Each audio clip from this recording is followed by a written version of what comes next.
दोस्तों, आज की इस वीडियो में मैं आपको बताऊंगा कि जनता चुनाव के वक्त जो सरकार चुनती है उसका स्ट्रक्चर या संरचना किस प्रकार होती है। इस संरचना को समझना इसलिए ज़रूरी है कि आपको पता चल सके केंद्र और राज्य सरकार के क्या क्या कार्य हैं और क्या क्या उनकी शक्तियां हैं।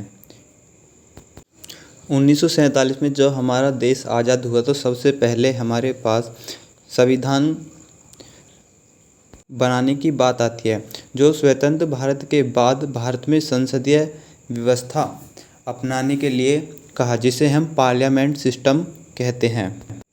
संसदीय व्यवस्था या पार्लियामेंट के 3 अंग होते हैं। चलिए देखते हैं तीनों अंग हमारे कौन कौन से होते हैं। देखिए, सबसे पहले हमारे होता है विधायिका, जिसे लेजिस्लेचर भी कहते हैं, और दूसरे नंबर पर आती है हमारी कार्यपालिका, जिसे एक्जीक्यूटिव कहते हैं, और तीसरे नंबर पर आती है हमारी न्यायपालिका, जिसे हम जुडिशियरी कहते हैं।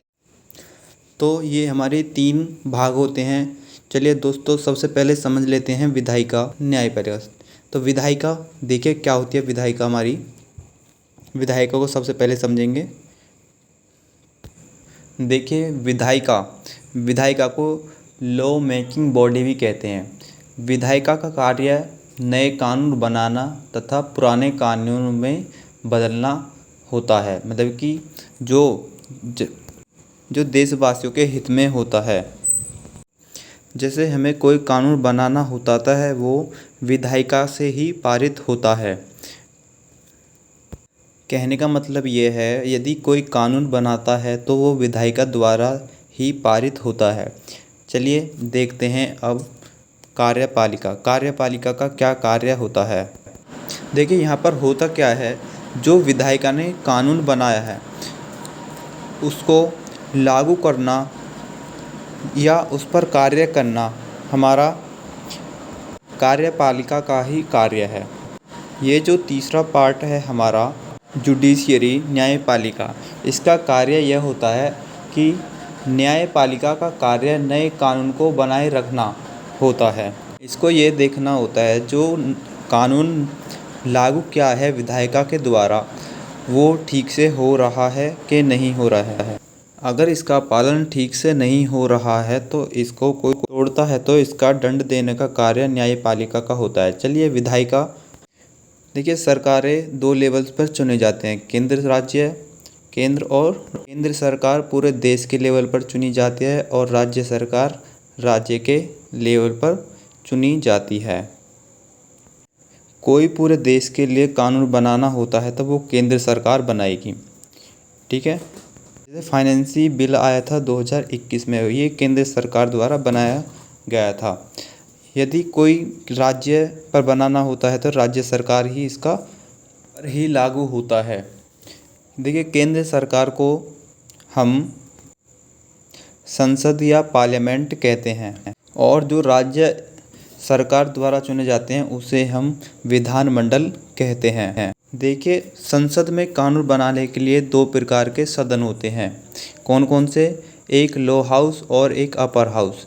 लो हाउस को हम लोकसभा कहते हैं और अपर हाउस को हम राज्यसभा कहते हैं। देखिए, लोकसभा को हाउस ऑफ पीपल कहा जाता है और राज्यसभा को काउंसिल ऑफ स्टेट्स कहा जाता है। इसी प्रकार विधानमंडल में भी कानून बनाने के लिए कुछ सदन होते हैं, जिनमें से एक मुख्य होता है विधानसभा, जो सभी राज्यों में है, और दूसरा होता है विधान परिषद। विधानसभा सभी राज्यों में होती है और है भी, और विधान परिषद हमारे कुछ ही राज्यों में है। देखिए, वे कौन कौन से राज्य हैं, वो हमारे कौन कौन से हैं? उत्तर प्रदेश, आंध्र प्रदेश, बिहार, तेलंगाना, कर्नाटक और महाराष्ट्र। ये 6 राज्य हैं जिनके पास अपना विधान परिषद है। किसी भी राज्य के पास विधान परिषद नहीं है। वो स्टेट्स पर निर्भर करता है कि वो विधान परिषद रखना चाहते हैं या नहीं। चलिए देखें कार्यपालिका भी 2 स्तरों में बटी होती है। कौन कौन से? केंद्र, राज्य। यदि बात करें केंद्र की, तो केंद्र के अंदर आते हैं राष्ट्रपति होता है, और राष्ट्रपति के नीचे होता है उपराष्ट्रपति, और इससे नीचे होता है प्रधानमंत्री, और प्रधानमंत्री से नीचे होता है मंत्री परिषद। मंत्रिपरिषद के नीचे आते हैं कैबिनेट मंत्री और राज्य मंत्री और उप मंत्री। मैं आपको बता दूं, हमारे यहाँ जो सबसे पावरफुल है वो हमारा प्रधानमंत्री होता है। तो प्रधानमंत्री हमारा पावरफुल जाता है। यदि बात करें राज्य की, तो राज्य में प्रमुख होते हैं राज्यपाल और मुख्यमंत्री और मंत्रिपरिषद।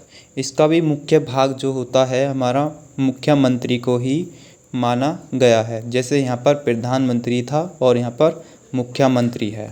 पूरे राज्य को कारोबार मुख्यमंत्री के ही हाथ में होता है। यदि बात करें न्यायपालिका के, तो यहाँ पर 3 भागों में इसको विभाजित किया है। जो सबसे प्रथम होता है सर्वोच्च न्यायालय, जिसे हम सुप्रीम कोर्ट कहते हैं। सुप्रीम कोर्ट और सुप्रीम कोर्ट में जो फैसला सुनाते हैं वो होते हैं CJI, जिसे चीफ जस्टिस ऑफ इंडिया कहा जाता है। यदि देश स्तर पर कोई मुकदमा चलता है तो उसका न्याय CJI करते हैं। इसके कुछ केस अपने भी होते हैं और कुछ केस हाई कोर्ट से भी आते हैं। उसका भी न्याय सुप्रीम कोर्ट से ही होता है। इसके बाद बात करें उच्च न्यायालय या हाई कोर्ट की। हर एक राज्य अपना हाई कोर्ट बना सकती है। हमारे देश में टोटल 25 हाई कोर्ट्स हैं। राज्य स्तर पर जो सबसे उच्च होता है वो होता है हाई कोर्ट। के बाद आता है डिस्ट्रिक्ट कोर्ट। जो डिस्ट्रिक्ट लेवल के जितने भी केस होते हैं वो डिस्ट्रिक्ट न्यायालय के अंदर आते हैं। मैं आपको बता दूं, सबसे ज़्यादा न्यायालय आते हैं वो जिला स्तर के अंतर्गत आते हैं, क्योंकि हर आदमी सुप्रीम कोर्ट या हाई कोर्ट नहीं जा सकता।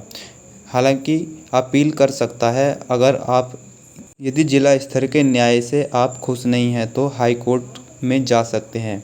हाई कोर्ट से भी खुश नहीं है तो आप सुप्रीम कोर्ट न्यायालय में जा सकते हैं। की आखिरी सीढ़ी सुप्रीम कोर्ट होता है।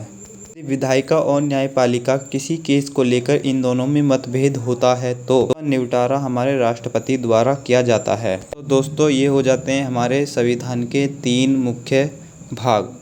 इस स्तर पर केंद्र सरकार और राज्य सरकार कार्य करती है। चलिए मिलते हैं नेक्स्ट वीडियो में। वीडियो अच्छी लगी हो तो लाइक करें, कमेंट करें, अपने दोस्तों के साथ शेयर करें।